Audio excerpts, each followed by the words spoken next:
गड व मुख्य परीक्षा 9 जुलै 2022 चा पेपर आहे. प्रश्न क्रमांक 29 आहे आयोगाच्या पेपर मधला. आणि आयोगाने काय विचारले आपल्याला बघूया.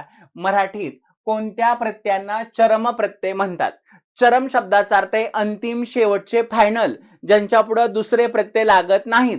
आणि असे आपल्याकडे दोनच प्रत्यय आहेत, एक विभक्ती प्रत्यय आणि आख्यात प्रत्यय. तुम्ही विभक्ती प्रत्यय लावून बघा, रामाने, राम शब्दाला ने प्रत्यय लागलेला आहे, आता त्याच्या पुढे दुसरा प्रत्यय लागत नाही, म्हणून विभक्ती प्रत्यय हा चरम प्रत्यय आहे. आणि आख्यात प्रत्यय, जसं रामाने आंबा खाल्ला, खाल्ला मधला ला प्रत्यय हा आख्यात प्रत्यय, याच्या पुढे सुद्धा आणखी प्रत्यय लागणार नाही, म्हणून विभक्ती प्रत्यय आणि आख्यात प्रत्यय यांना चरम प्रत्यय असं म्हटलं जातं. मग असे पर्याय कुठं कुठे आहेत बघूया आपण. अ मध्ये विभक्ती प्रत्यय दिलाय, ड मध्ये आख्यात प्रत्यय दिलाय.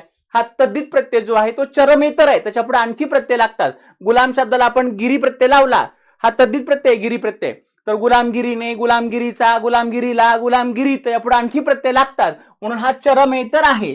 आणि ड आणि अ मधले चरम आहेत. आणि पूर्व प्रत्ययांना उपसर्ग म्हणतात. आपला प्रश्न प्रत्ययांवरती आहे, उपसर्गावरती नाही, म्हणून क चा विचार करण्याची गरज नाही. ब अगोदरच गेलेला आहे, अ आणि ड उत्तर पाहिजे. असा पर्याय उपलब्ध आहे का? पर्याय क्रमांक 3 मध्ये बघा, अ आणि ड बरोबर.